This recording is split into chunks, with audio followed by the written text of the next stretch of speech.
Thank you, Lisbeth. Smile!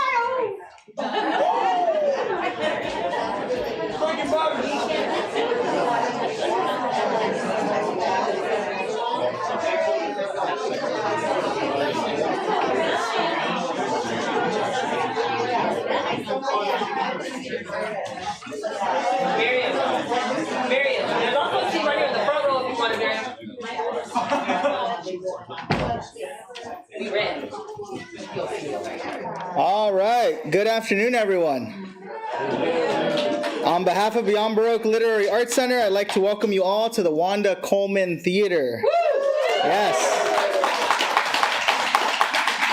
We are here to celebrate the LA book launch of Breaking Pattern by Tisha Marie Reichle-Aguilara. Make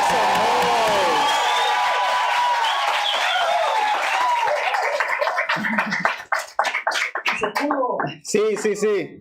My name is Jimmy Vega. I'm the Assistant Director of Beyond Baroque. I'd like to start by acknowledging Beyond Baroque's presence on the traditional, ancestral, and unceded territory of the Tonga peoples. We acknowledge the wrong done to these peoples through settler colonialism, genocidal practices, and their violent disposition of their land. As an arts organization, we are committed to uplifting Indigenous communities, their stories, and cultures. For those who don't know, Beyond Baroque is Los Angeles' oldest literary arts center located here in Venice, California. Founded in 1968, first as an experimental literary magazine before reimagining itself and becoming the literary institution we know it as today. We are based out of the original Venice City Hall and help support writers and help cultivate new writing through our extensive program of writing workshops, readings, and performances. We're currently offering a number of workshops online via Zoom, such as our free weekly Monday night fiction workshop, facilitated by Raquel Baker, and our historic Wednesday night poetry workshop, currently facilitated by James Fujinami Moore. We also have a number of paid in-person workshops, such as Unfolding Through Signature Time with Allison Adele Hedge-Koch, which will be our final intensive workshop of the year. Aside from our workshops, we offer several readings throughout the year. In fact, today is a bit of a double header. Later tonight, we'll host our final installment of our 2023 new series featuring new work from Lily Hong, Elizabeth Houston, and Douglas Manuel on the theme Metadata. Commissioned all by Beyond Baroque, all of the work that will be presented later tonight is completely original and completely new. Apart from our programs, we offer several memberships to Beyond Baroque, starting at $60 for an individual membership. Memberships to Beyond Baroque allow us to throw events like this, make them free, accessible to the community, and they also give you a discount for intensive workshops as well. I want to give a big thanks to our staff, Eric Alberg in the booth, Quentin Ring, our executive director. Yes, please make some noise for them. And the what? The stage lights, that's all. Okay, yes, stage lights, thank you. Genesis Perez and Simone Wesley, who are in the bookstore, have been instrumental in making all of this happen today. So thank you to all of them, and thank you to all of you for being here. That's it for me. We are going to turn it over and watch a short video behind the scenes for Breaking Pattern. So we're going to do that, and then I will introduce our star of the afternoon. So without further ado, let's roll video, and I'll get the house lights. Thank you.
Daddy gave her her first home. It taught her right. In that saddle, well, I don't know how many times. He taught her a lesson that she learned. Maybe a little too well. Cowgirls don't cry. Right, baby, right. Lessons of life are gonna show you in time. Soon enough, you're gonna know why. It's gonna hurt every now and then. If you fall, get back on again. Cowgirls don't cry.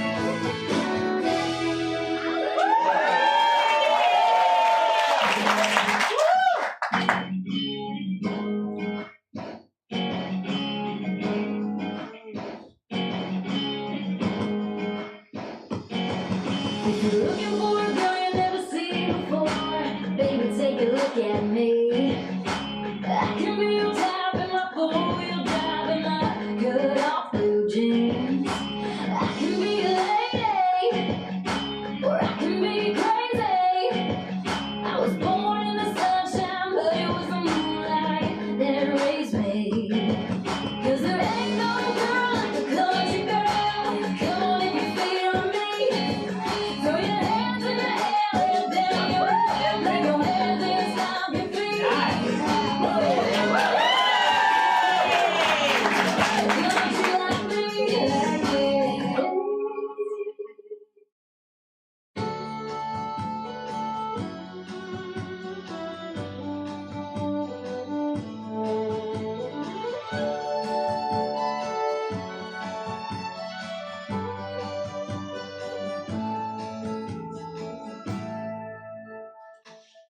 Amarillo by morning, up from San Antonio. Everything that I got is just what I've got on. When that sun's high in that Texas sky, I'll be bucking at the county fair. Amarillo, I'll be there.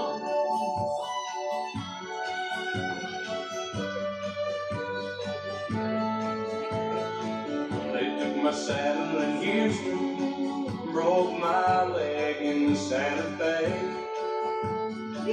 Lost my wife and a girlfriend somewhere along the way. When they pulled that gate, and I hope that judge ain't lying. Amarillo, I'm on it. Amarillo's on my mind.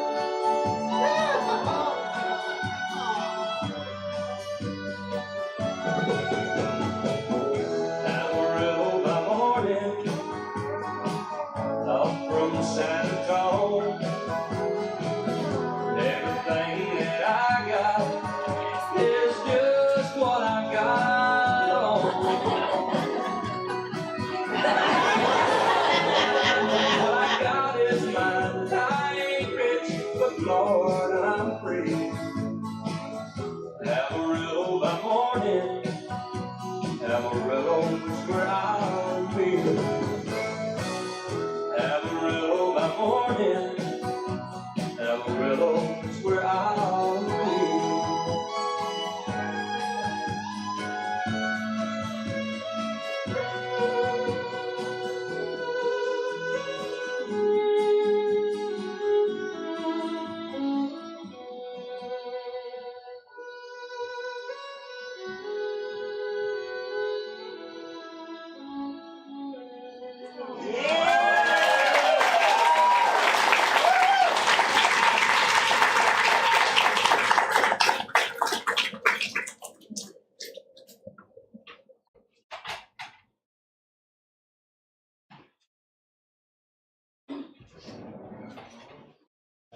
we're adding a little more seats over here in the corner if anyone wants to take a seat. There's a couple seats over here as well.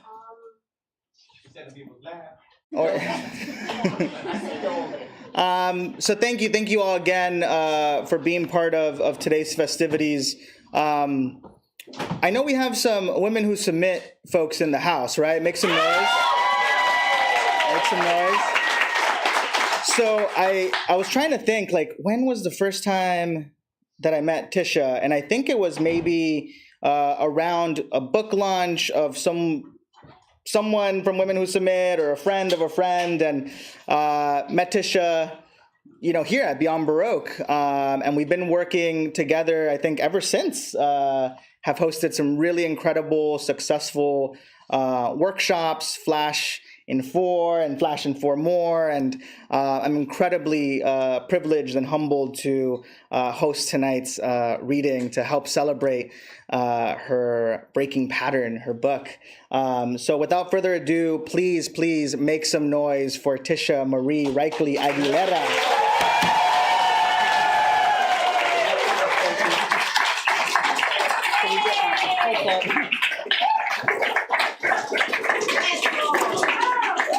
I can't see any of you because it's bright lights in my eyeballs, but I think that's by design, because if I look at you, I might get a little more emotional than I'm normally want to be. At the end of the video, you saw the amazing artist, Rosie Cortez. She's a Latina from the Inland Empire, and we did this amazing collaboration that became the cover of the book. And I just want to say how instrumental that conversations with her were at really helping me hone my vision at that point in the process. And it's really important to me at things like this to partner with people that I know and love, people who are significant in my life, who are important along the journey. And I really cannot thank you all enough for being here, for coming out from all areas of my life to be here. But I especially want to take a moment. Those of you who have your books, you may have noticed that the book is dedicated for Mama and Daddy, who made sacrifices so my sister and I could compete. For other competitors on horses, they trained themselves like we did. Si se puede. And for Prima Lady and Lacey, Duke and Shadow, those were our horses. So I just want to give my parents a round of applause. They drove out here from Blythe, California.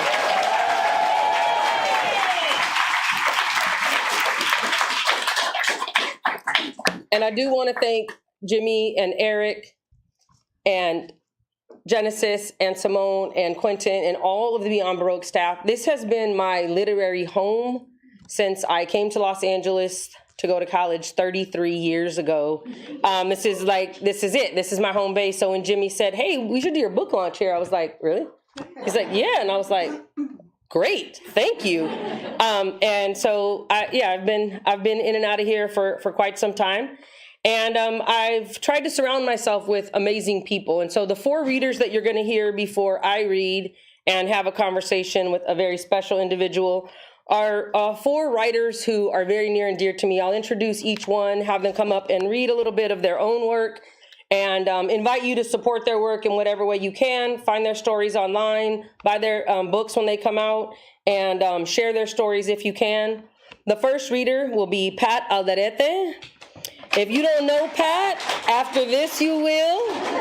I've been knowing Pat since the mid-90s. Pat was in my very first writing group back in the day with Terry de la Peña, and Therese, who's also here, and a number of other writers that we've kind of kept in touch on and off over the years. And then there was this one point in my writing life where I get this message from Pat. I believe back then it was an email. "Hey, girl, I'm doing this thing called Macondo. I want you to join us." I was like, "No, Pat, I'm not ready, Pat. I can't do it. But Pat didn't give up on me. And Pat kept inviting me until I was like, okay, now I'm ready to apply. And so Pat was with me in my first workshop, and then brought me into a community of writers that, like Women Who Submit, has been nurturing me and my art and my creativity for a number of years. So I want to say thank you, Pat, and hope you all enjoy Pat's words today.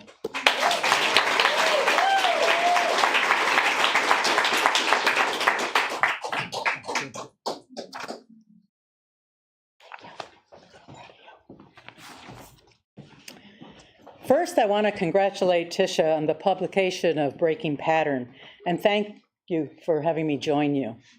I also want to thank Beyond Baroque for their support of the literary and artistic communities. I am reading a condensed section of my novel in progress, Barrio with a V. The narrator and her homegirls are about 16 years old, and along with their gang workers, Sparky and Yufe, are holding a car wash to raise funds to go camping. It's 1972 in East Los Angeles.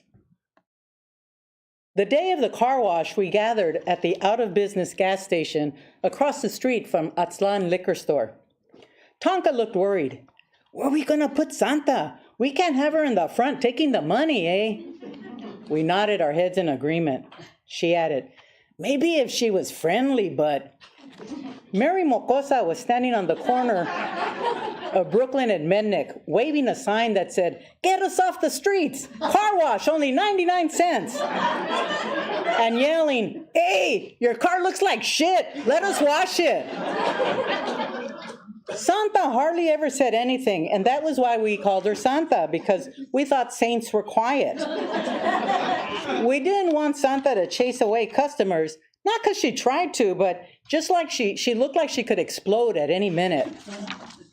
¿Sabes qué? Flaca said, why don't we put her in charge of filling the pails with water? It was a great idea, just the kind of thing that Flaca would think of. The water hose belonged to the tavern next door, the Bucket of Dreams, but they were a bunch of tapados, acting like their water was gold. Hey, Santa, Flaca cried out. Santa shuffled over, her shoulders hunched as usual. Without raising her eyes, she lifted her chin at Flaca. Why don't you keep the pails filled with water? That way the rest of us can keep the cars moving. Santa shuffled towards the pails, grabbed one, and ambled over to the water hose. Oiga! A man with a belly like a pregnant cat walked out from the Bucket of Dreams and said, ¿Qué haces con eso? I couldn't hear Santa say anything, but I could tell from the back of her head that she was looking at him. He smiled weakly and waved his hand and went back inside. Santa filled the pails. The sun was low when we finished the car wash. Yufe and Sparky came over looking very satisfied. Girls, Yufe said, you've made over $100. Far out, said Sparky, using the expression she was now famous for. That's enough to get us to Ensenada.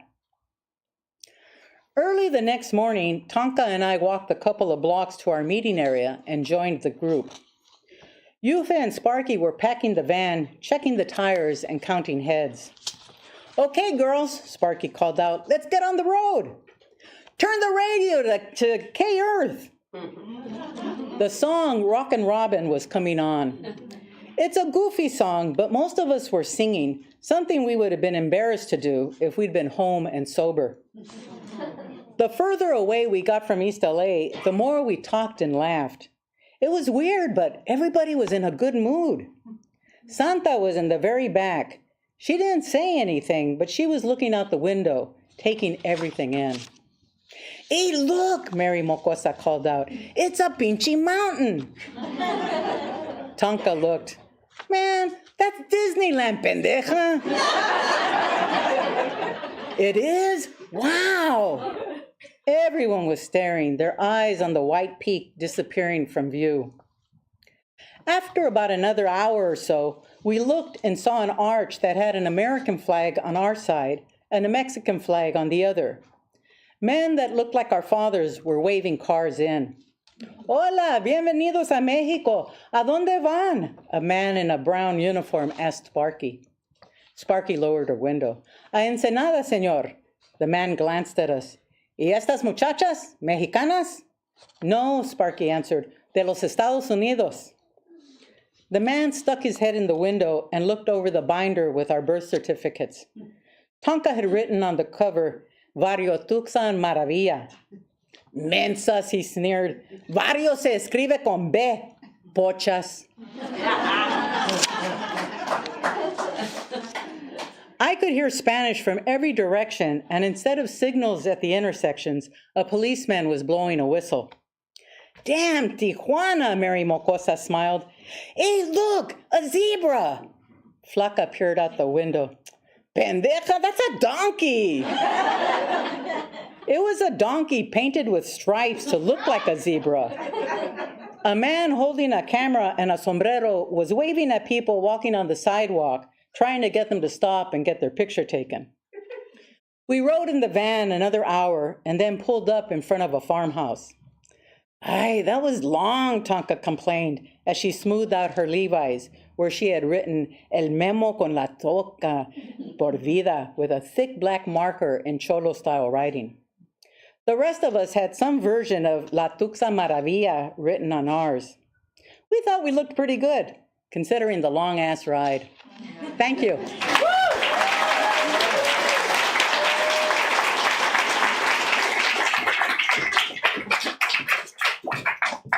Thank you, Pat. I've been loving Pat's stories a long time.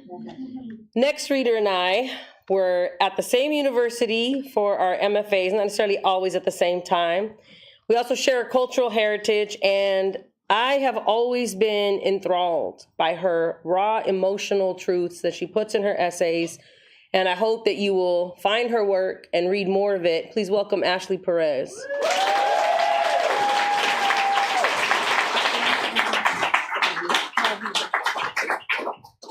Hey everyone, thank you to Tisha for having me on this lineup with really great readers, and thank you to Beyond Baroque for hosting. I'm going to read a quick essay from my work in progress, and hopefully you enjoy it. It's called The Corset. There is a photo I have of myself at the age of 14. It shows me from the back as I am looking over my shoulder. I am wearing oversized black dicky pants and my friend's satin red corset. To complete the ensemble, I have elbow-length red fishnet arm warmers and one of my early attempts at eyeliner. The eyeliner does not look like it belongs on a high school girl. It looks like it belongs on someone from a punk band. My brown hair reaches past my hips in a mass of split ends. I look at that photo and try to figure out the girl I was. My shoulders are poking out, my smile is forced. The crescent in my cheek that tries to pass itself off as a dimple is a telltale sign I'm faking emotion. At that time, I never smiled. The hands on my hip look like an attempt at bad boudoir photography. I hesitate to call them mine. This doesn't feel like me. The bad oak furniture and shag blue carpeting doesn't help the sense that I look like I'm trying out for amateur hustler. I don't remember what I did that night, but I remember I fell in love with the red corset. It was my first time with a corset. I had borrowed it from a friend, and it felt like it belonged on my body. I loved the constriction of the boning in the corset top that prevented me from taking deep breaths or from bending my torso. I loved it because it was beautiful, but also for being uncomfortable. The physical discomfort would match the mental discomfort I felt mostly everywhere. I appreciated the way it hid the imperfections I felt in my body. It gave me the curves I had yet developed. I never returned it to my friend. 3 years later, and my tiny closet is bulging with clothes I never wear. After losing possession after possession from years of moving, I've developed a bit of a hoarder tendency. The closet is packed with clothes donated to me by people who know I wear black and therefore donate any black piece of clothing ever to cross their path, no matter their condition. I keep them even though I know I'll never wear them. I keep them because maybe someday I'll need them. Every now and then a fit of some combination of organizing fever and a lack of sentiment take over, and the closet is the first thing on my rampage list. I throw dresses that are ripped onto the floor. They are soon joined by shirts that no longer fit, a sweater with bleach stains that carry sad memories that I can't remember but still feel, and other items that I think are nice but just as terrible as everything else in the closet. One day I come across the red corset. It is shoved on a hanger between a fishnet shirt and a torn lace shirt that I still won't let go of. I make the painful decision to get rid of it. Getting rid of it feels like destruction. I didn't know it then, but this started a cycle where I ruthlessly eviscerate past versions of myself. If I throw it in the growing pile on the floor, that pile will go into a garbage bag. The garbage bag will stay in the corner for 3 months until someone finally decides to take it to the thrift store. That is 3 whole months for me to decide that it can be saved, and it will be rescued from the trash and given new life. Something about that felt so wrong, I take scissors and cut the corset into choppy pieces of satin fabric. In a moment that now seems like overkill, I light the pieces on fire.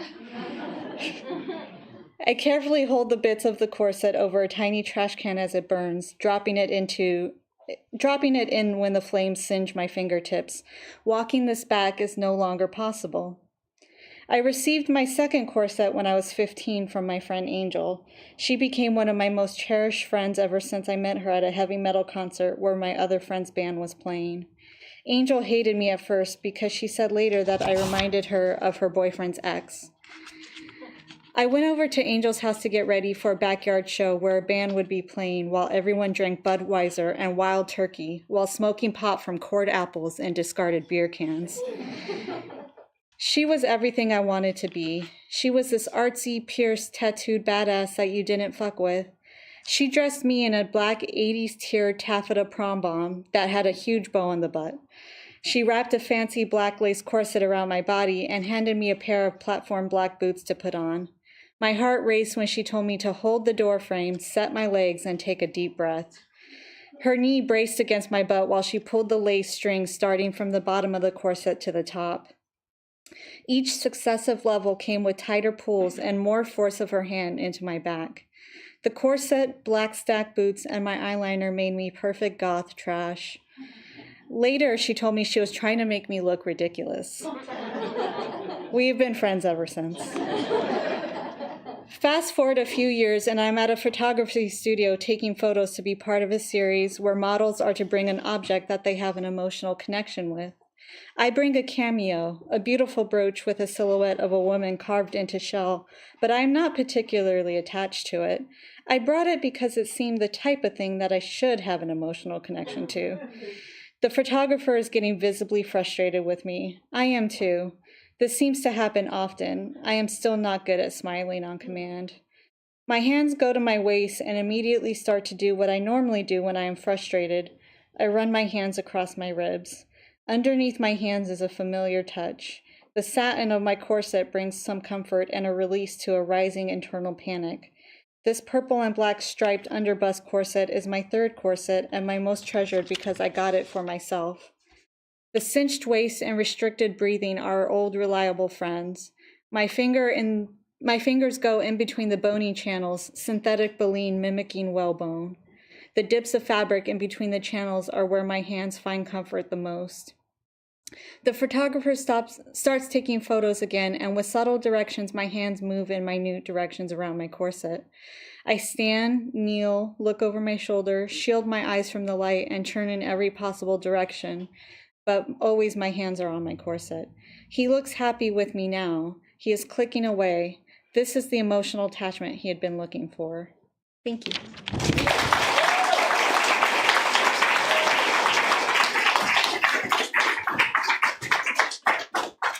Thank you, Ashley.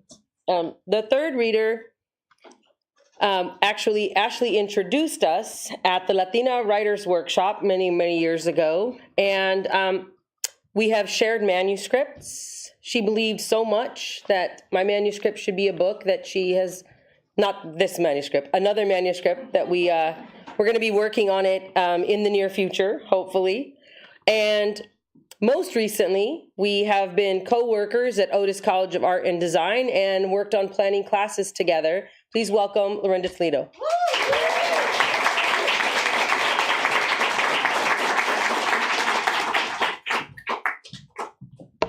Thank you, Tisha, for inviting me to be part of this very special day. And thank you, Ashley, for introducing us based on our New Mexican heritage. So this is an excerpt from my novel that I'm currently revising. It's called The Nature of Fire, and it's set in New Mexico. And I think all you need to know is that the narrator is named Maria, and she's about 17 years old here, and I'll let the rest speak for itself. Lizette wore a long blonde braid down her back. She went riding every day on a beautiful chestnut horse, who always danced in place the entire time I groomed him, threatening to crush my toes inside my boots. Lisette was Rick's wife. She didn't want me around at first. This did not surprise me. No one had ever wanted me around, except for Lucero, my father, and Reina, my twin, but they were gone now, and it was my fault. I lived at the barn in a little apartment there off to the side. I worked off my rent, feeding the horses, hosing down the dusty aisles, and raking them so everything was orderly, and cleaned the stalls, and did whatever Jose instructed me, like scrubbing the water buckets when they started to grow mold, and cleaning leather after Rick or one of his clients got done writing. My muscles were sore when I arose in the mornings, but my body felt pleasantly drained at the end of each day, when I stood in the shower and rinsed the dust from my hair. Each day I brushed the horses and turned them out into the pasture so they could run and play, or put them on the lunge line, like Rick had shown me. I wasn't allowed to ride the horses, but I liked working with them. Their movements were what most interested me. The way they tossed their heads and flicked their tails. The feeling of pure strength, wildness at the end of the long length of nylon not more than 1 inch wide. In my hand, I held a sensation like the wind, so powerful it made my chest clench. Not fear, no, a recognition of a kindred longing. Their legs moved in different shapes and patterns, depending on how fast they were going. Rick, standing with me the first time in the center of the ring as a bay-colored mare circled round, taught me how fast a horse went was called a gait. There was the 1-2 movement of the trot, their legs like triangles, the long, almost tripod-like strides of the canter, the bounding gallop they found when you led them out to the pasture and let the impatient halter slip from the sleek head. The horses' movements were what I was trying to capture in my sketchbook late one afternoon, as I had tried for many previous days and failed. The sun was sinking, the winter chill seeping through the threads of my worn hoodie. Yet I wasn't ready to go back inside my apartment. Better to stay in the barn, breathing in the scent of damp earth, soft shuffles, and the sweet sighs of the horses.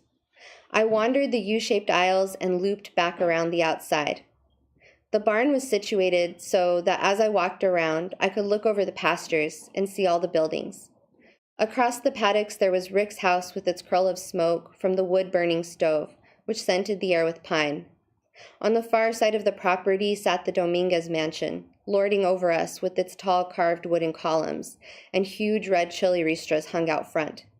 It was almost Christmas, and luminarias were alight atop the edges of the Pueblo-style roof. The scene was beautiful, but also eerie against the backdrop of the mesa, a towering black silhouette in the sinking light of the sun. In my pocket, I fingered my lighter, imagining what it must take to light all of those, assuming the luminarias were traditional, brown paper bags filled with sand and candles. But anyway, I thought they were probably the fake kind, sold in strings at Walmart. A gust of wind blew then, like cold breath on my neck, chilling me to the bone.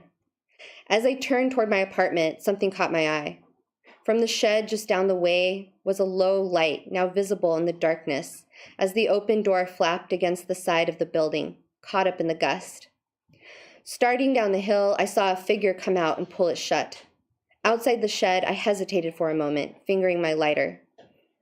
There was no telling who was in here. A trespasser, no doubt.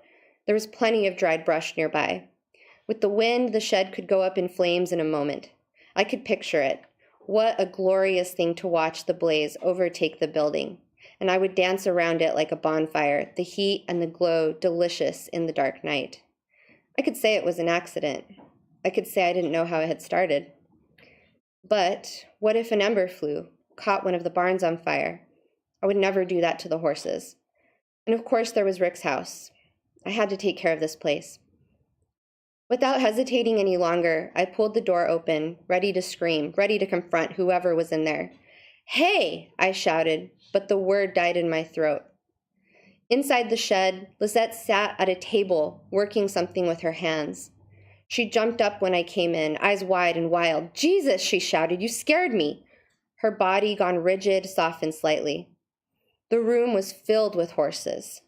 Not real ones, but so lifelike in shape it seemed they might be breathing, might flick their tails and run off at any moment. Above the table where she sat working, Lisette had hung a clamp light from the ceiling. A space heater sat on the bare floor. Light in the shed was shadowy, the smell earthy and wet. Lisette's eyes glistened, her face half hidden in the darkness. She sat down at the table and I crept closer, uninvited but not turned away, and so not asking any questions, and she just continuing to sculpt, to move her hands over and over, shaping and smoothing so patiently. A living thing arising out of an otherwise shapeless or misshapen ball of clay. I caught my breath, clasped my hands together to keep from fidgeting, because as soon as I recognized what she was doing, it was like an energetic pull, something I would later identify as that initial spark of attraction, like love at first sight. An artist's first glimpse of her craft. When the pull is so strong, she knows it is in her to do this. And although she doesn't know yet exactly how to do it, there is nevertheless that fullness in her chest, like holding on to a length of nylon with a galloping horse on the end. I turned inside the small shed, fully seeing now what was hidden within. Objects of clay and foam, and there in the back corner, the shine of something metallic. A filly cast in bronze, prancing, actually moving, actually alive. No, simply caught in mid-movement so well that it seemed that way, as though a spark glowed in the large eyes. Up close, I could see the delicate veins of her fine muzzle. Her nostrils flared, the tip of her nose darkened so as to convey its velvet fur, the muscles seeming to ripple underneath the sleek skin of her shoulder. I couldn't stop myself from running my hands over the shape, so like the real equine bodies I groomed every day. This was artistry by which one could truly capture life, I decided then. Life-sized and fully dimensional, not tethered to a page. For a moment, I was thrust into the past, another sculpture in another place, the Virgin Mother of the Sacred Heart in the courtyard at church, the face so like my twins. My chest ached with want, something impossible to fully translate into words.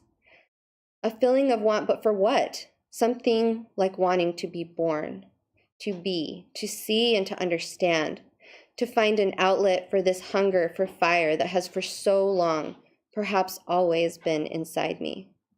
But now, with the bronze filly under my palms, I saw something of myself in this image, in the smooth and solid metalwork. Not an image of a body, but an image of a spirit. The chemistry of your fingers will tarnish the bronze.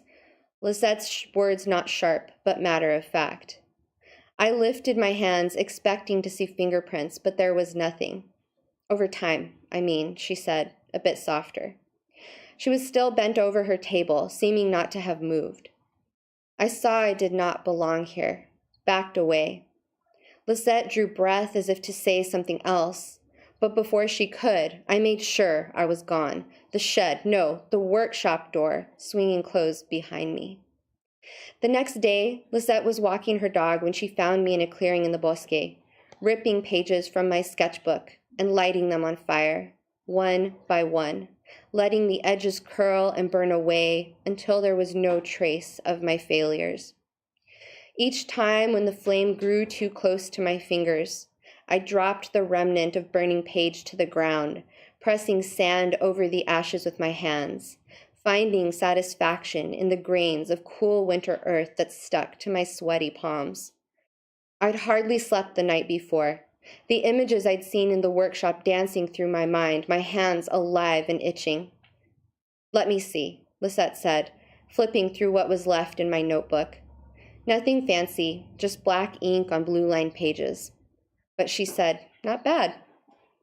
Her blue eyes took me in, looked at the ashes mingled with sand, didn't ask any questions. The scene hid nothing. These are how you begin, she said.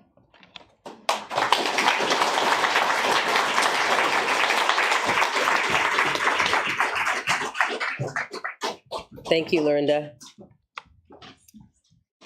My fourth reader today joining me. Before we give her a round of applause, the video that you saw would not have happened had Ryane Granados not volunteered her husband, Joe, to put together that extraordinary collection of my photos and belt buckles and videos from childhood. So can we give a round of applause to Joe?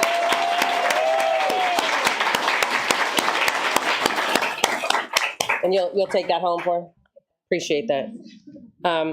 So Ryane and I, Ryane is currently my work wife.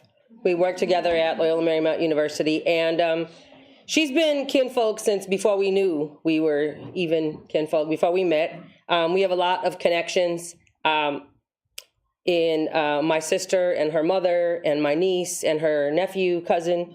And so before we met, we were fam. And then we also both went to Antioch. Anybody else went to Antioch? I'm just curious. That's what I thought. And we've been working together at Women Who Submit, who are all represent a lot of representation from Women Who Submit here today, as you heard earlier. And we are now working on our third anthology together called Transformation. Keep an eye on Women Who Submit if you're on social media, and you'll see that coming out very shortly. Please welcome Ryane Granados.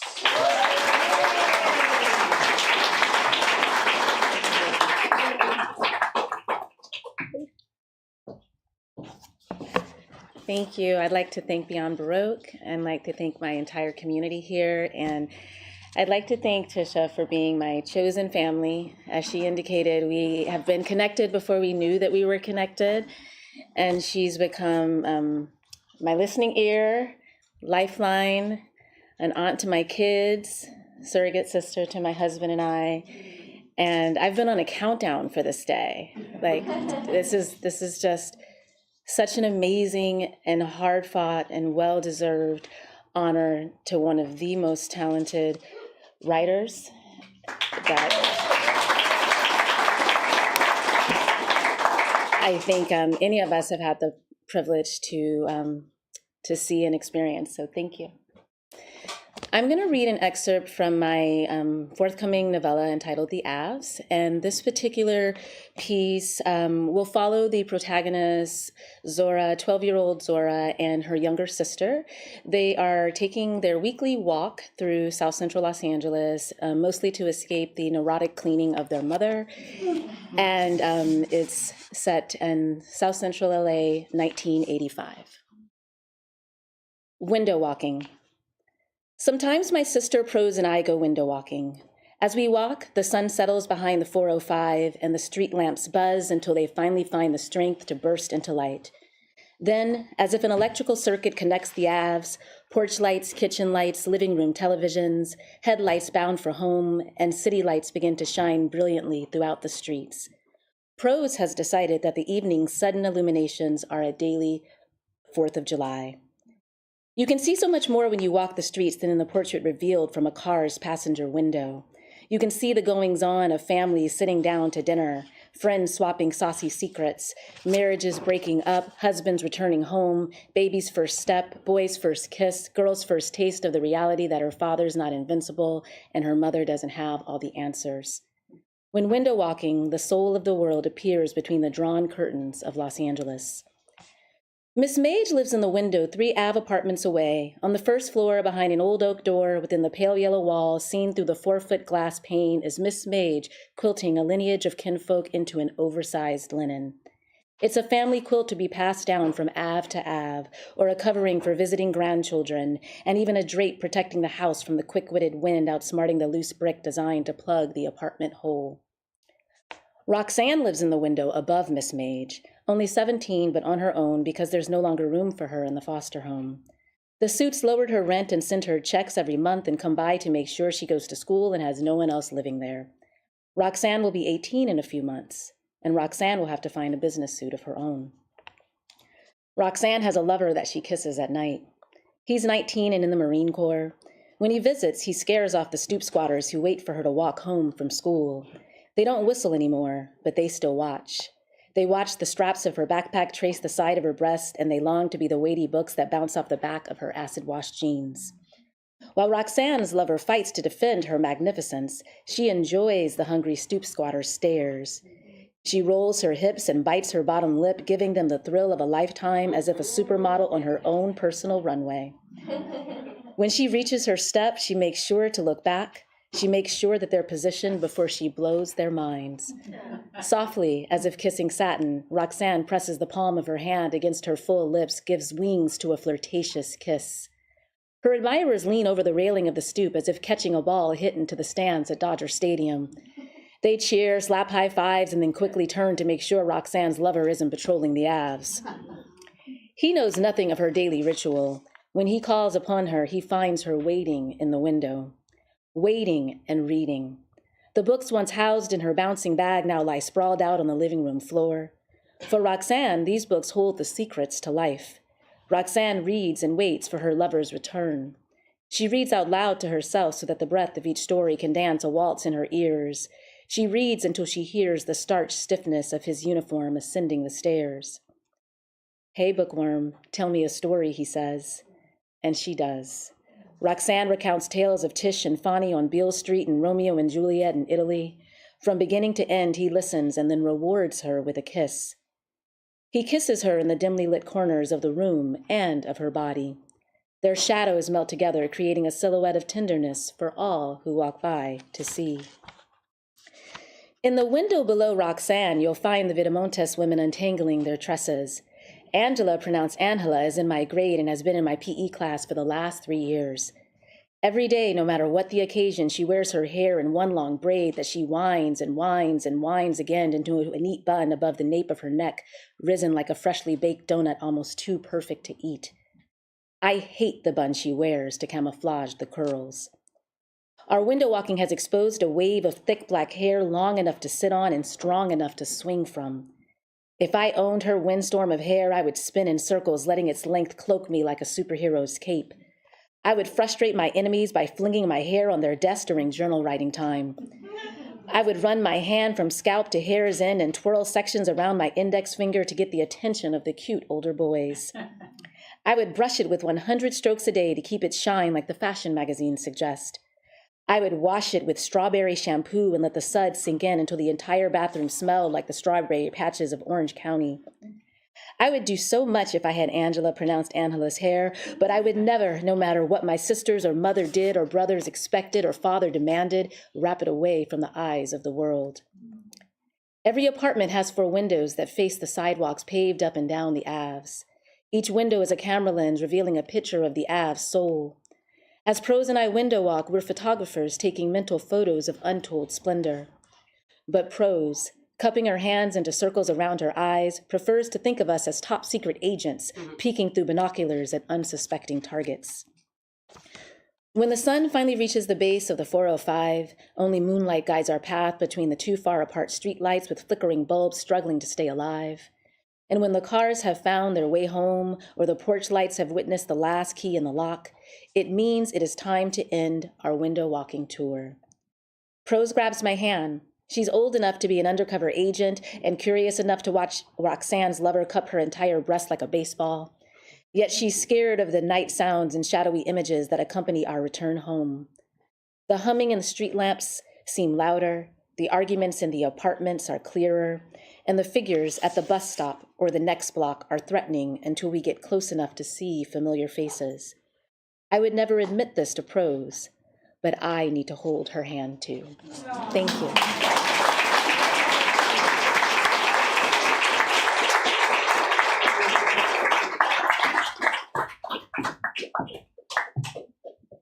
Thank you, Ryan. And her book, The Avs, will be published in September of 2024 by Leapfrog Press.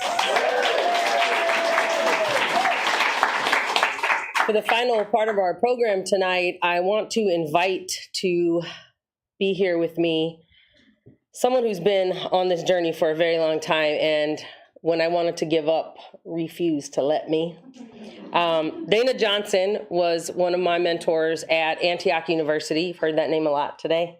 And then, I don't know, in 2017, I got this crazy idea after teaching high school for 20 years that maybe it was time to get a PhD. And so I saw this program that was fully funded, and I said, Dana, what do you think? And she says, get over here.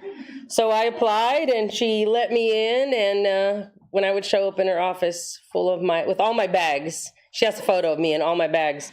And I would just 7 of them at one time. Yeah. You all know who know me. If you know me, you know. And I would just stand in the doorway with this face, and she would be like, "You're not leaving me." So we have Dana to thank for why I did finish my PhD. Please welcome Dana Johnson.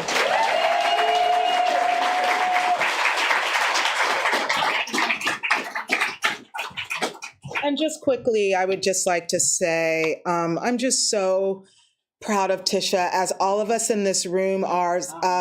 I can't imagine someone more deserving of this moment. And Tisha's allergic to any form of praise. Like, I was forbidden to reel off her accomplishments. My bio's in the back of the book. Yeah, look in the back of the book and you'll see how accomplished this woman is. And just, I've known you for so long, I don't even remember how we met exactly. But what I take away from knowing Tisha is just this idea of just the kindness and the generosity that she shows.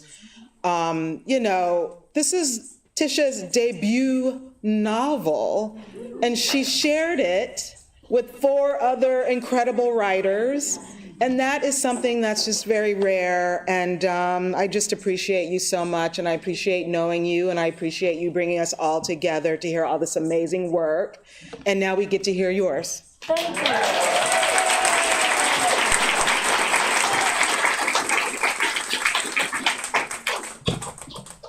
And you'll forgive me, I do have a little cold if you know my regular voice. It's deep, but not this terrible.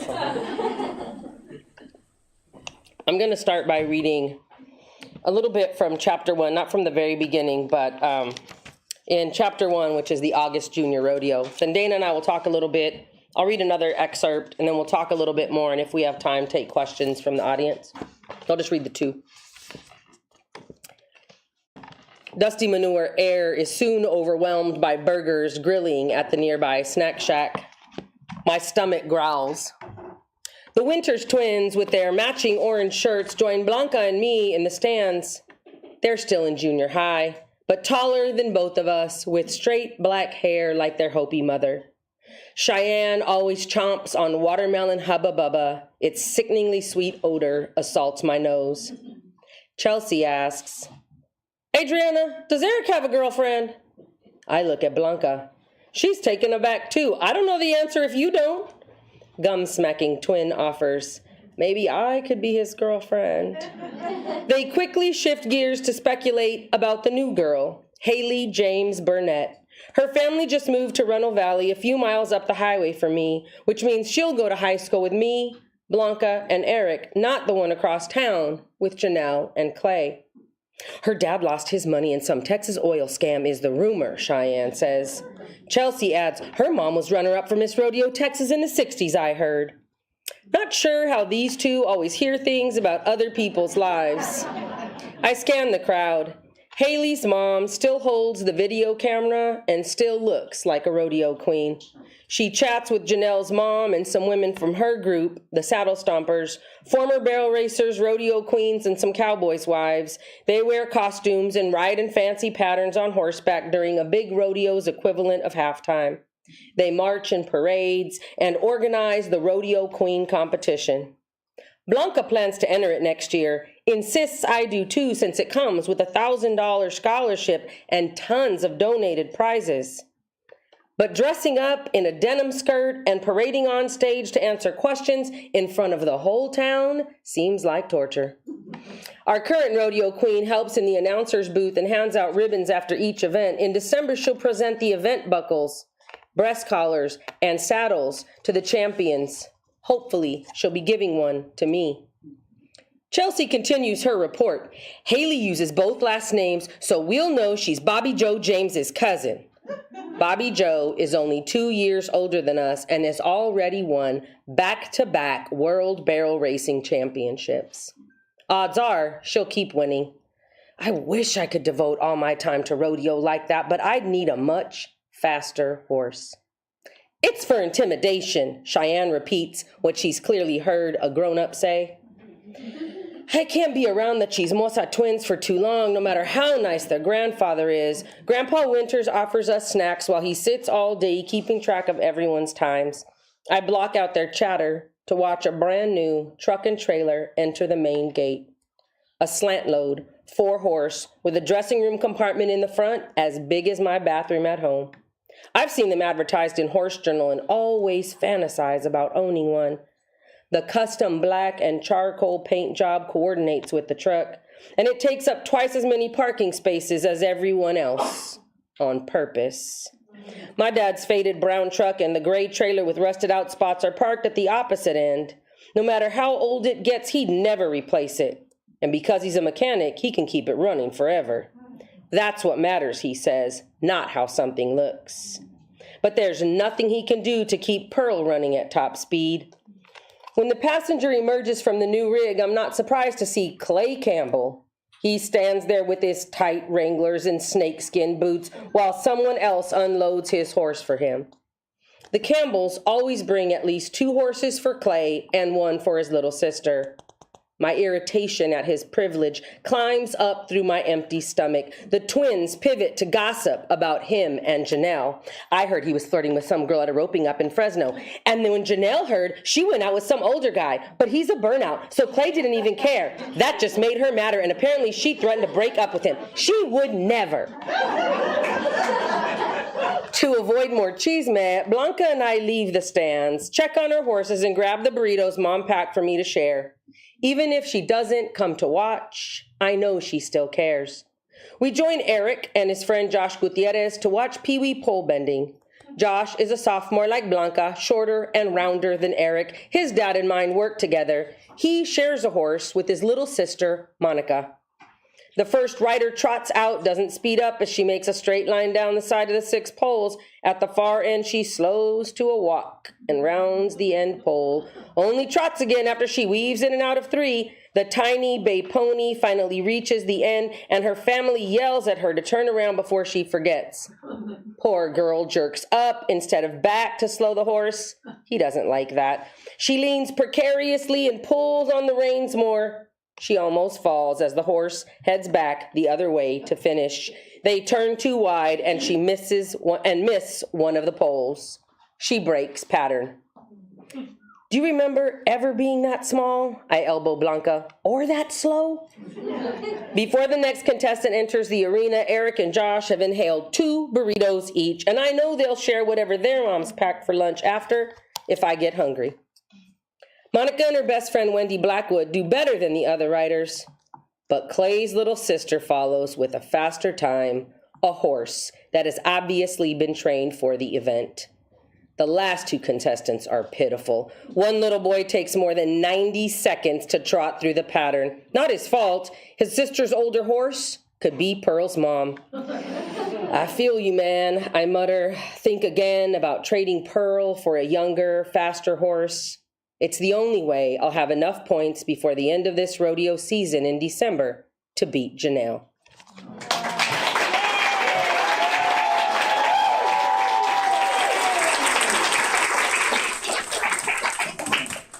So Tisha's going to read 2 sections after this. But let's talk about this book and, just thinking about how we read the section after which the book is entitled Breaking Pattern.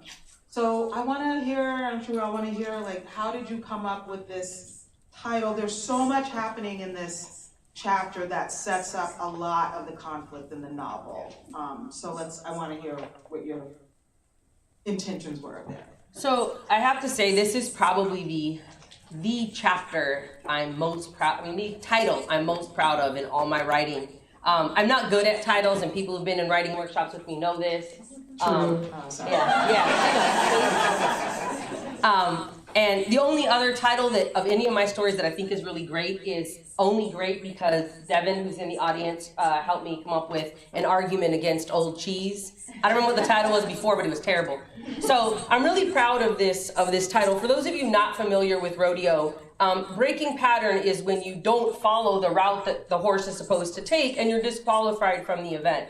And so it's really watching these little kids break pattern is kind of what motivates Adriana to think about becoming a trainer, a teacher, not that that's, autobiographical at all, but becoming a teacher, it's not. and helping these young kids could be a way for her to earn money. And so really her whole goal throughout the book is like, how am I going to get more money so that I can get a faster horse, so that I can enter these rodeo events, because it's expensive. Rodeo's expensive.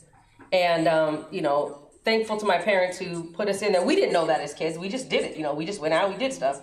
And so that the breaking of the pattern that we see the little kids do in the scene I just read is kind of what gets her thinking like, ooh, a little scheme going on. But Adriana is also a person who breaks other patterns. And I won't reveal all of the patterns she breaks. I don't want to spoil some of what I think are some of the great moments in this book. But she is a Mexican mom and has a Mexican mom and a white dad, and they're living in this community where there's some very real class divisions. And so she's breaking that pattern. And within the novel, I include other people of color. Her best friend, Eric, is Black and Filipino. And Blanca and her brother, Osvaldo, who's the first kid from their neighborhood to get a rodeo scholarship. It's like all these patterns are being broken. And she's breaking a lot of gendered patterns, right? There's moments where she does things that girls in the 1980s weren't supposed to do. And she does them anyway, and she's kind of bucking the system that way, pun intended. And so I really try to make her someone who questions, why do I have to do these things, and why can't I do what I want? But also, I think the other characters are doing that as well in a variety of ways. So that's a kind of, in the process of revision, as we go through this writing process, as many of you in the audience know, things start to come to the surface, and you're like, I got to tease this thread out a little more. So a lot more of those patterns come through as we're going on. I really like that section that you read on page 15, the difference between like Clay Campbell's truck and then Adriana's dad's truck. Just the kind of work that Tisha does in this novel, it's very nuanced and very quiet, but it's these details say a lot. So just this idea that the trailer is as big as her bedroom, but then juxtaposing that with dad's truck. And also we know who she is because she's not impressed. And that's a really important detail that tells us, like, okay, this is who this young woman is. She zigs when everyone zags. She's unimpressed. She's unbothered by these people, really. And so that, to me, that's one of the really brilliant sections of this. And, just the other women in this too, sets up women by which Adriana might compare herself to, or say maybe, yeah, these women were amazing, but I'm gonna go my own way too. I don't know if you were thinking about that when just highlighting those women in that particular moment in the story. I think it's true for her existence in the rodeo world, because throughout the novel you see her at rodeo, you see her at school, and you see her at home. And I think in each of those worlds, she will occasionally attempt to fit in to the space, but at the same time, it makes her uncomfortable, so she has to find her own way of being. In the rodeo, the earlier part of chapter 1 that some of you heard yesterday, she looks at Blanca's outfit. Like, Blanca is always dressed to impress at the rodeo and at school. And there's a scene at Blanca's birthday party that I know you all will enjoy reading. If you went to any parties in the 80s, those of you who are of that age, you'll recognize a lot of important moments. But I think that she tries. Every space that she's in, she tries, but she just realizes, I'm not gonna fit, so I've just gotta be true to myself. And I'll be real honest, in writing this, it was about a process of, obviously I competed in junior rodeo as a kid, my sister and I both did, but this is fiction. But it's also a way, I think, for me to reconcile those things that I didn't do or couldn't do with what knowledge and experience I had at that age, and empowering my character to make different choices, to make better choices in those moments at home, in the rodeo, and at school. Yeah, sometimes I'm reading and I'm like, Adriana, girl, what are you doing? What are you doing? Because you've been there, you made those same choices, I know you did. We talked about those, I know. Yeah. There's another really beautiful moment on page 16, so small, it's just the line, Adriana grabs the burritos that mom packed for me to share, even if she doesn't come to watch, I know that she still cares. And there's something about that detail that's so beautiful that mom packs the burritos, that's care and love, but also this idea of like, this is to share, you know, and again, this is this woman who's so generous and shared everything with us tonight. So it's just that detail that says a lot, and this whole novel's full of that. Thank you. Well, and I have to say, I mean, I come by that genetically. There's a lot of people from our town of Blythe, where I went to high school, that's the story they will tell about my parents is like, I remember when your dad barbecued for us. I remember when your mom fed us. Like, my parents would never, you ever roll through Blythe, you're driving from here to Phoenix, and you need to stop, you can holler at Andy and Juanita Reichle, and they will feed you because that is what they do. And so throughout this book, all my writing, food is important because we grew up with like, it's love, right? That's how we show love to one another. You can't go away. And my sister still does that today here in LA. You come by, she's gonna feed you. That's how we do. That's beautiful. Let's read another section. Okay. The section Runnel Valley High School.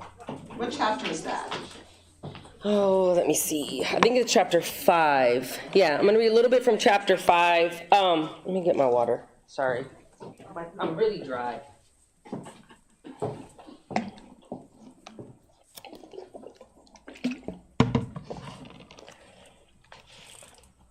And before I start reading, I do want to thank all of you who are watching on the YouTube Live. I meant to say that at the beginning. I really appreciate you, even though you couldn't be here tuning in. Thank you very much.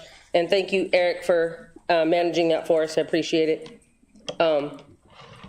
So this is set in a fictional place. It's not set in Blythe, which is where we went to high school, but it is set in a fictional town called Runnel Valley, which is, if you know the Riverside area, Jurupa Valley, which is where my tia lives off Pedley Road. And I kind of set it in that area because growing up, we spent a lot of time there doing 4-H events. And I'm going to read the first 2 pages, she's at home, and then it'll continue when she gets to school, and I'll just read a little bit of school. For those of you educators in the audience, shit, I must not have set my alarm, and I'm gonna miss the bus. I jump out of bed and hurry through my morning bathroom routine. I race into the kitchen, one sleeve on, pants still unzipped, socks in my teeth, kicking my shoes ahead of me. Dad sits at the table, slowly stirs raisins into his oatmeal. Was my clock wrong? Why aren't you at work? Well, good morning to you, my precious only daughter. Are you always this pleasant in the early hours? He points at the steaming bowl across from him. No raisins in yours, just a little extra brown sugar. I zip and sit and try to put on both socks at the same time. Seriously, why are you here? I have a doctor's appointment before work, Dad says, so I turned off your alarm, fed the animals so you could get a few more winks, and I'll drop you at school on my way. The doctor? Why? What's wrong? My heart races and I worry Dad might be sick like the other guys who work with chemicals and never take a break. He waves my concern away. Just a checkup. I'm as healthy as always. Nothing gonna stop your old man. He savors each spoonful. You can slow down. We have time. He up nods at the clock on the wall. We'll leave in about 15. I relax. Thanks, Dad. I try to enjoy the sweet cinnamony mush in front of me. Heard about your work on that new Colt. I swallow the lump of oatmeal. You did? Figured you'd tell me about your new job with Doc when you were ready. If this was breakfast with Mom, we'd be having a totally different conversation. Jobs. I'll be helping Doc with livestock inspections and Barb with some farrier stuff. She knows so much about horses, not just hooves, teeth, and psychological stuff. She's a smart woman, that's for sure. Glad you found work you enjoy. He looks down at his scarred knuckles, stained cuticles. Just make sure you don't lose sight of your college goal. Keep those grades up. He glances toward his bedroom door. You can't afford to take a break from rodeo this late in the season if you want that saddle and a chance at a scholarship. I roll my eyes. I know, Dad, geez.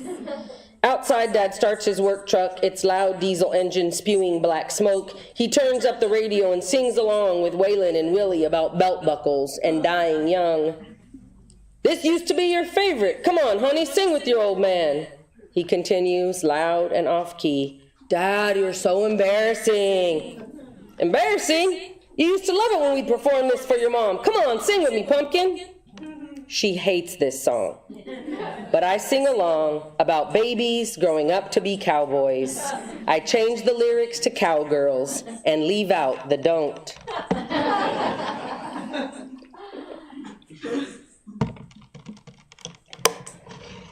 After the tardy bell rings, I try to sneak into the desk closest to the door, not my own. Mr. Weitzel has already taken attendance and notices. Nice of you to join us, Miss Bowen, he says, which makes everyone turn around and look at me. Good thing we waited for you to come up and solve the first problem from last night's homework. Crap. Math homework. I've been so preoccupied with Pearl and Shadow, busy helping Doc and Barb, that I forgot about math. We're waiting, Miss Bowen. I hate that he won't use our first names, and I hate that he only calls on me so he can embarrass me, and right now I hate math even more. I walk up the aisle with all my stuff and dump it onto the desk where I'm supposed to sit near the front of the row. Okay, I say out loud, hoping I sound like I know something. 2/3 times n equals 1. God, I hate fractions. In your head, Miss Bowen, this isn't speech class. Jerk face. The chalk in my hand feels like it's coating my mouth. Looking at the problem on the board, I know to get n by itself. So I subtract the fraction from the left side of the equation. This isn't an addition problem, Miss Bowen. His voice comes out of his nose, and every long vowel sounds like he's singing. We did that last unit, we've moved on.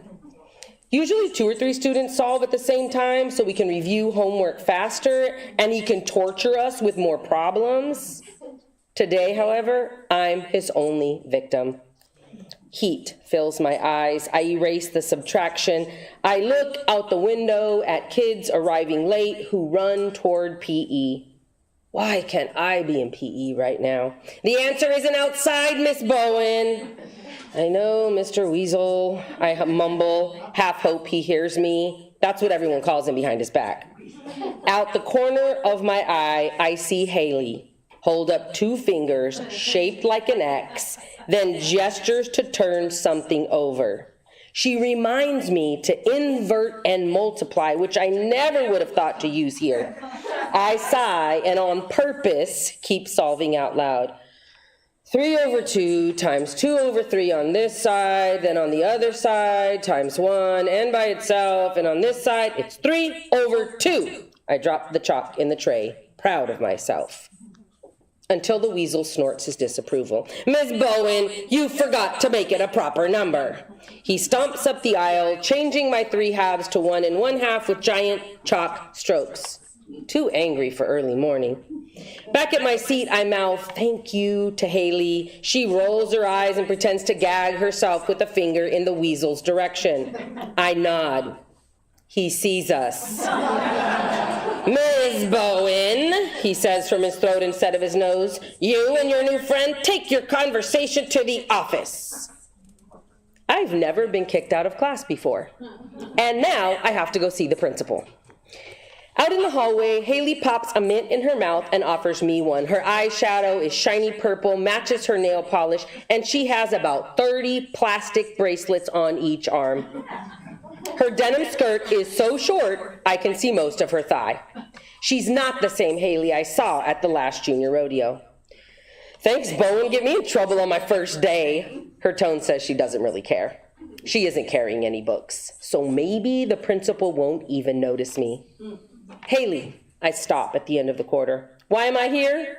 Haley gets sparkly purple lip gloss out of her purse. It's so boring at home. I finish my assignments in 2 hours and then sit there staring at my stupid tutor. She smells like grape Kool-Aid. But then you get to ride all day, right? We start walking again, slowly, in the direction of the office. I would love that. And I imagine myself with Pearl and Shadow after only 2 hours of schoolwork. Of course, what takes her 2 hours would probably take me 10. Hello, Adriana Bowen, are you in there? Haley waves her hands in front of my face. It's not as great as you think it would be. It's a lot of work. She shakes her head, which sends her strawberry shampoo my direction. Writing all day is my dream. I know I sound dorky when I say it, but it's true, and I don't have any reason to lie to her. She shrugs. That's because you don't have to. My crazy mom is always irritated that I'm not as good as my cousin. Besides at school, maybe I'll meet a cute boy. She closes her eyes, presses her lips together, then puckers as if waiting for a kiss. I didn't expect Haley to be like Maritza. Our principal is not sympathetic. After talking to each of us separately for about 10 minutes, she gives us both lunch detention and her secretary calls our parents. As we head out to second period, Haley says, "My mom can't work the answering machine, so when I get home, I'll erase that message." My parents will be horrified, and for a minute, I want them to know, but mom might impose a no rodeo consequence again, and I can't afford that complication. Great idea, me too. Haley stops in front of the girls' bathroom and cigarette smoke floats over us. So besides the rodeo stuff, what do you do for fun around here? Choking and stepping back, I think about the fun in my life. Rodeo, that's all I do. Seriously, Haley asks? You don't go to parties or anything? As the bell rings to let out class, I shake my head to answer her question. She chuckles and disappears into the cloud of smoke.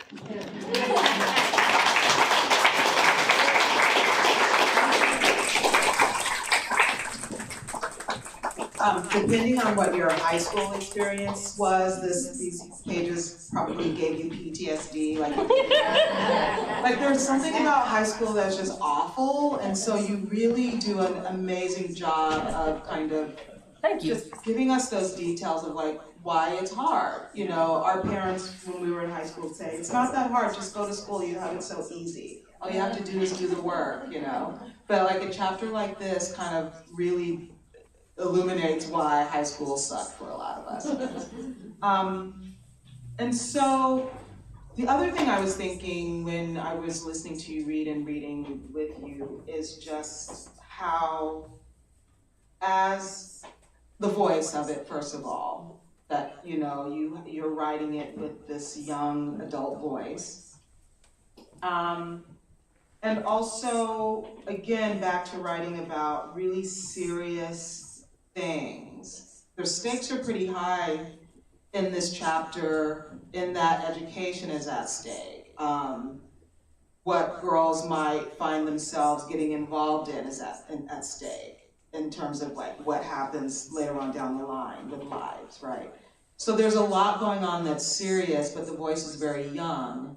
And so I just want you to talk to us a little bit about that process of like that balance of writing about serious stuff, but also using a young adult voice to get to that stuff. So thanks, Dana, for that. And I think that's part of the reason why I selected the readers that I selected today too, because I know their work, all of them. And I cannot tell you how influential your four voices have been in my own work. And Dana's voice as well. If you haven't read Dana Johnson's fiction, you need to pull your head out from under a rock.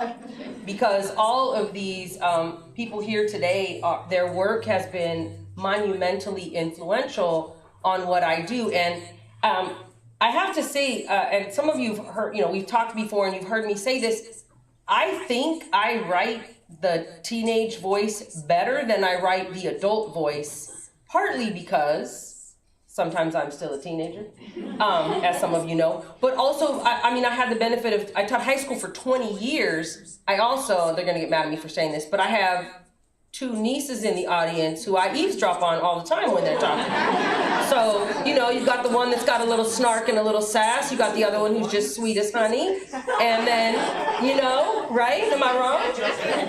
And then, as many of you know, my youngest brother and my nephew are here, and they went to high school where I taught. And so them and several of their friends, my former students, are here in the audience tonight. And I listened. Y'all didn't know that. Y'all didn't know I was paying attention, did you?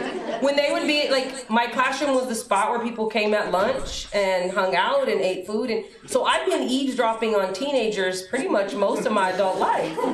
And so that voice, the voices in my head are 14, 15, 16, 17 years old. That's how they talk. And so I really tried to capture that. But also what was important to me, I was a nerd, big surprise, right? How many of us in the audience were nerds growing up? I was, right? Big nerd. I've been a big nerd since I could sit in the library after school in what we used to call middle or junior high, like 5th and 6th grade and on. I would sit in the library and read books. But I had friends who weren't. And I had friends who struggled in school. And so to me, it was really important to reflect all of that. And so when I was a baby writer, I didn't want my fiction to be viewed as me. So that's why Adriana is not me. She's absolutely not me. She's in a lot of ways a much better human than I am, but she struggles academically. And I did my work because if you met my dad, you know, if I didn't, I would have been in trouble. Like our goal was, my parents were very adamant, you're going to college, you better get your shit together, get your grades up, and if you don't bring home the grades we know you can bring home, you're in trouble. That was it, you gotta do it. It was just expected. And so for Adriana, they want that for her, but as many of you know, if you're also a first-gen student, you may not have that help at home. And so I was trying to convey that idea, that struggle that a lot of young people have even still today academically. And so I tried to nuance that with her and then with friends who were more academically successful. You'll see throughout the book, like she relies on them to help her and to get her through those academic struggles. And then she finds the places where she is smart. Yeah, I was just gonna say, I mean, there's a lot of different ways to be smart, right? So, and I feel like I was kind of like making fun of Adriana earlier about some of her choices, but she also has a great deal of emotional intelligence. And she knows a lot about herself. And she stitched up this horse. Like, I mean, there's a scene where she does that. So she's a very smart person. She's just young. She's trying to figure so many different things out. Yeah, and then so when you're writing though, are you saying some of these lines out loud to know? Because there's a difference between writing something and then sort of like how it reads on the page and then how it sounds out loud. And so a lot of your dialogue sounds really fresh and like legit. So how are you getting that down on the page when you do that? I talk to myself all the time. My neighbors, I'm convinced my neighbors think I'm a lunatic. I'm the only person in the apartment 95% of the time, and I'm talking out loud all the time. I have complete, and I'm doing both sides of the conversation. Sometimes in voices, you know what I'm talking about, right? I will read them, just like I read this. Yeah. I was practicing that last night or this morning. I was like, oh yeah, Mr. Weitzel, that guy. Right? But I do, like I read out loud. As some of you know, I write all my pages out longhand, pen and spiral notebook, and then I'll type them up. I'll read over them and make notes on them and then type them up. What I started doing more recently, because I don't know if you noticed, but as you get older, it's a little harder to type fast. My knuckles are a little stiff. And so I've started reading the story out loud into an email or into dictation on Microsoft Word, and then I'll go in and fix it and paragraph it. But I cannot emphasize enough reading your work out loud. Like if you're not doing that, you're missing a whole other level of writing. Like I tell my students this, creative writing students, as well as my high school students, read your work out loud. You will find errors. You will hear places where it could be better.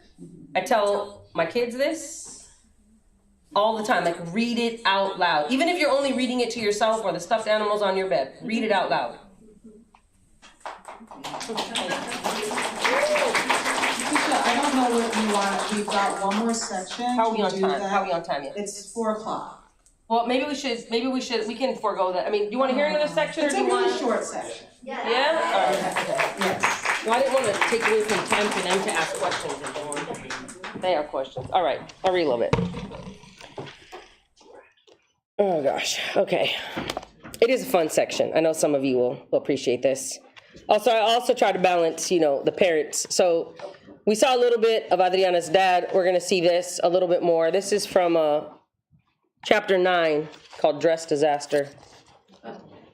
This must be a nightmare I'm trapped in, too tired to wake up.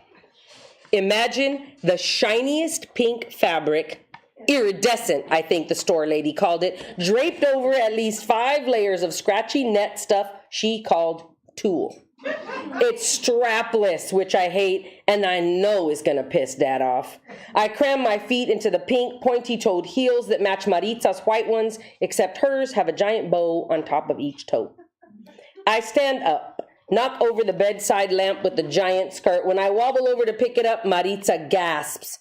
You need to practice walking in the shoes. Not here, she gestures to the carpet and confined space on a hard surface. The patio?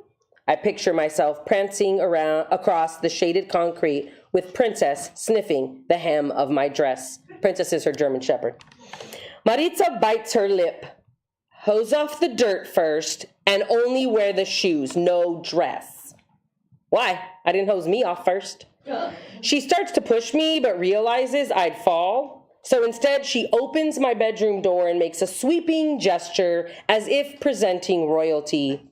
I curtsy. She probably worries I'll show up with goat snot all over the dress. Tia stands next to Mom, waiting for her reaction.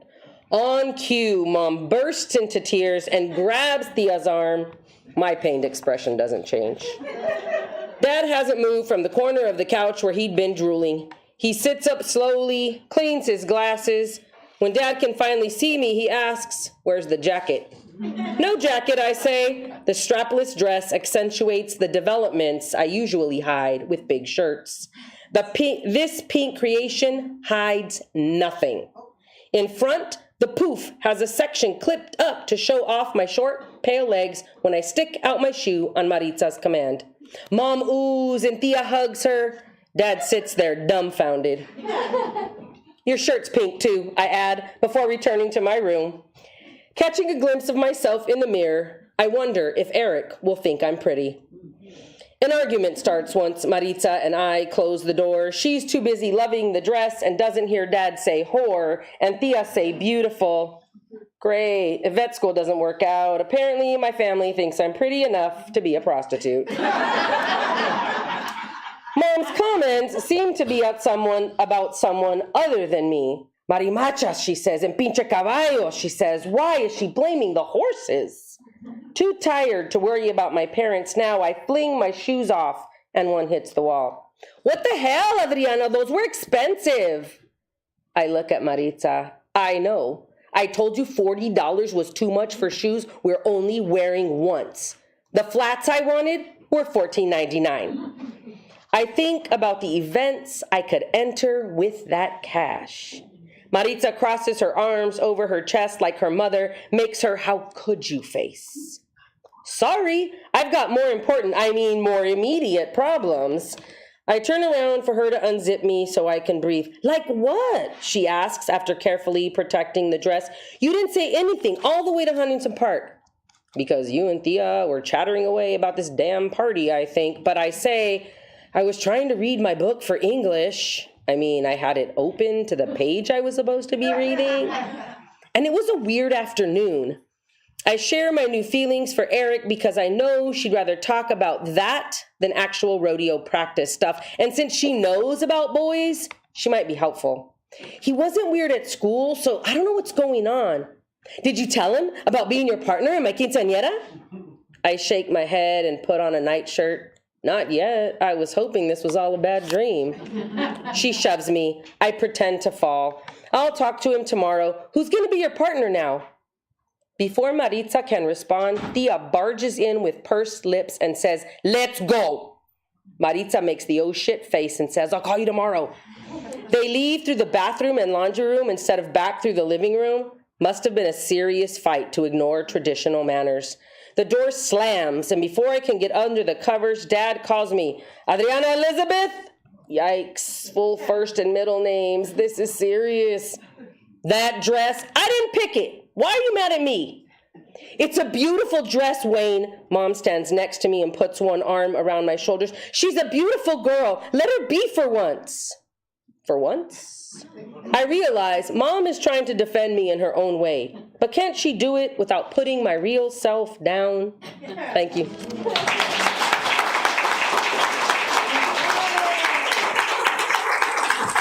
want to take a few questions? Yeah.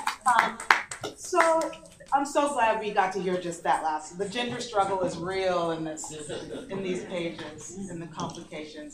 Being stuck between mom and dad and other expectations. That was amazing. Thank you. Now Tisha is very happy to take questions from folks in the audience. Can we do the lights a little, dude? A little bit of light? Only because I don't want to sit here like this. Yeah, it's very hard. This isn't cute. This isn't a good look for me like this. You see all my crow's feet. There you Still. Way in the back, there's a question. Can I get the audio version of the book? That is a very good question. Thank you for asking. I appreciate that. So right now, the September Rodeo chapter is available on Latinx Lit Mag. If you go, it's on Spotify. I did share it at some point on social media. If you want, I can. If you haven't seen it yet, I will happily share it and maybe find some other ways that we can get it out there. It'll be there's a link to it on my website, tishareichle.com, to the Latinx Lit Mag. And at the launch that I did in Riverside, my publisher was there, and someone asked, and I looked back at her and she goes, okay, like that. I could tell she was like a little exhausted from me. I'm a lot, in case you didn't know. But yeah, so she and I are gonna talk about that. And I have a little in with someone who does some recording. He was sitting in the background. I can't see all the way up there right now. Is he still there? Oh yeah, there he is. My baby brother records music, so he said if the publisher don't do it, we gonna handle it ourselves. Thank you, baby. Thank you for that question, sir. There's another one way back. So I kind of remember way back this room. Thank you, babies. I remember you saying and telling us that you were writing a short story about a rodeo queen. I was wondering where in the last 13 years went from a story to a novel. Sorry, it was just like so proud. Thank you. Thank you, doctora. That's my student with my former student with a PhD, by the way, people.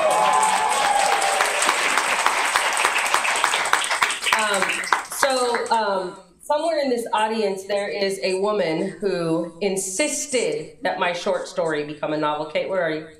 Wave. Over here. Please wave. We were in a workshop together at Antioch, and I had this story about Adriana, and there was a boy, and she was more concerned with the horses than with the boy.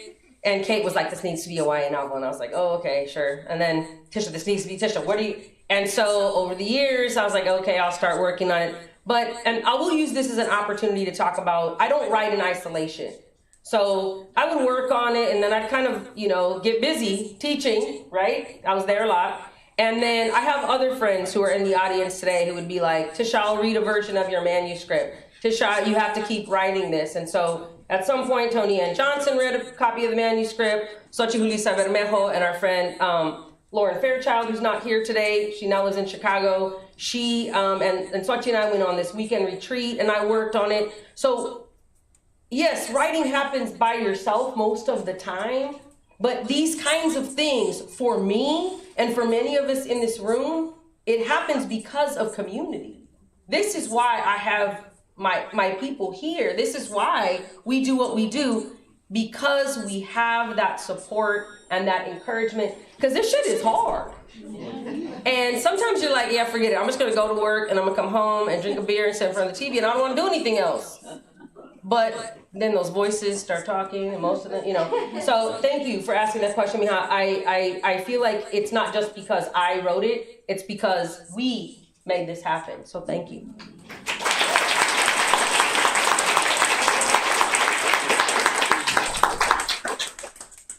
Other questions? Folks, want to ask Tisha something? Put her on the spot. That's okay. Don't do that. Yes. So I was just curious, since this book is so much based on your previous experiences with rodeo, was there anything that you found either particularly maybe nostalgic or sort of liberatory or like fun to revisit in a way as you made that transition? Good question. Thank you, Katie. So there's two things. I have a niece who's not here, I don't think. When she was little, she did some horseback riding with her grandmother. Her grandmother took her to go horseback riding. And I remember being in the backyard one day and her asking my sister, well, didn't you guys used to rope? And we had an old rope back there. She's like, ask her tia. And I picked up that rope. And so being in the body of these characters was hard because my body's a whole lot older. But that moment with Juliana and picking up that rope and swinging, and don't get mad at me for saying this, Dad, hearing my dad in my ear, elbow up, wrist flat, like don't, and just as I'm moving, I could hear him reminding us how to do, because he was there making sure we did things right and we learned the fundamentals. And so that was part of the way I did it. But to really get in all the sensory detail, I would drive out to Riverside and I would sit at the rodeo. I was this weird lady. I didn't have kids competing. I was sitting in the stands with a spiral notebook, just writing and just listening and overhearing conversations, because clearly that's what I do. But like the sounds and smells and watching someone's kid walk by only wearing a diaper with no shoes, and I was like, really? That still happens? And back in the day, I would have known whose kid that was, and I would have hollered at them, come get your kid before he gets kicked, but just being in that world again. And the video clips that you saw came courtesy of family friends. Mr. and Mrs. Brown had old VHS tapes, old beta tapes actually, that I took to Costco and had put on DVD, and then I had the DVDs when I was at USC and took the digital argument class.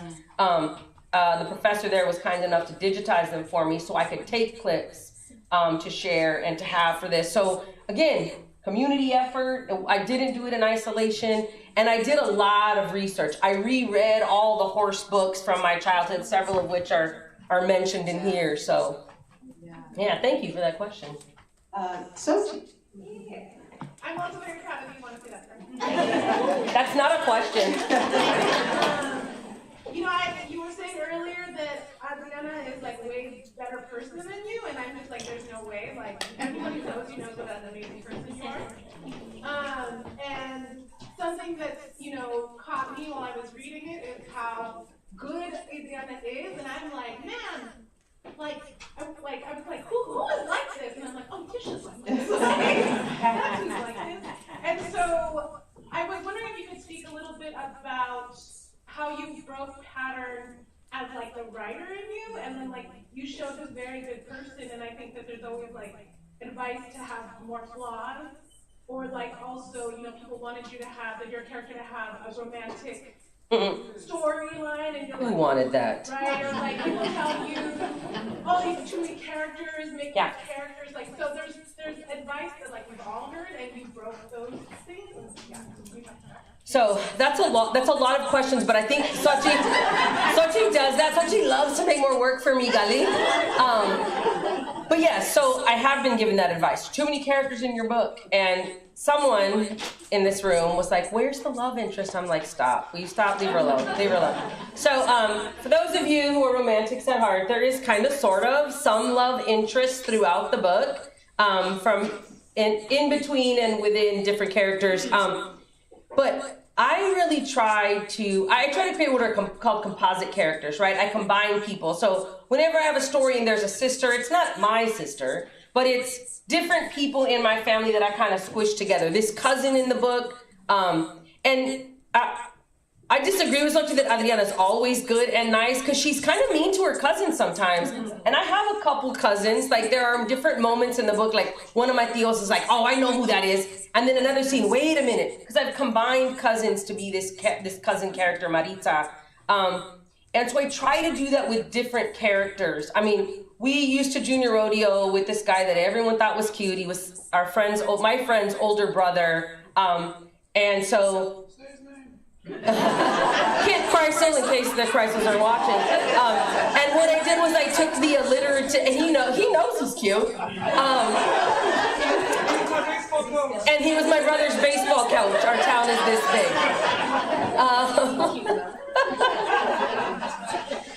so I took the alliterative element of his name and I created Clay Campbell. Clay is not Kent, but that idea that we all had this crush on this older brother. And so I feel like that was really important in this world to have that person and that dynamic within the characters. So I hope you enjoy him, and I hope you enjoy some of the other characters too, who may resemble people you know, but it is fiction, I promise.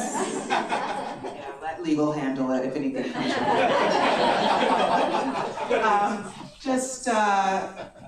I just thank you all for being here. Tisha, congratulations on this gorgeous book. And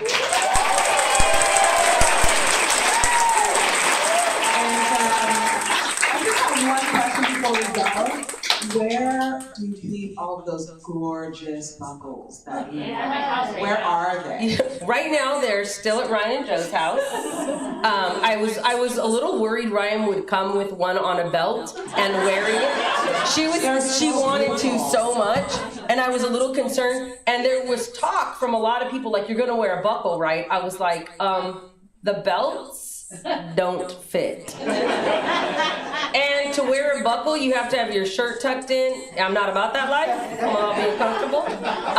But sadly, Dana's not gonna like this answer. Before I took them for Joe to take pictures, they were in their same old boxes that we got them in a cardboard box in my sister's garage. Wow. With the belts and a bunch of old 4-H books, and I was like, just toss the whole stupid box. Wow. And she opened it and she was like, look! She pulls it, and so she has her own collection too. Don't let the quiet face fool you over there.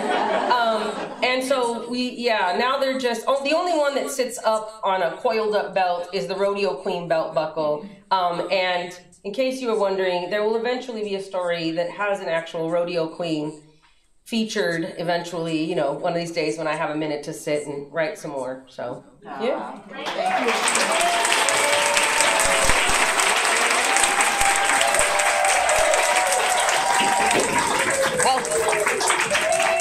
Thank you. Thank you. In a couple of brief moments, I'm gonna use your mic. In a couple of brief moments, if you will join us outside, the Brothers in Human will be playing live music. That's your cue to go, dude. The Brothers in Human will be playing live music. Sis, you got it? You got the food? There's a door right here, mija. Mira, aquí está. And then my sister and mom and our friend Michael have contributed some very tasty treats.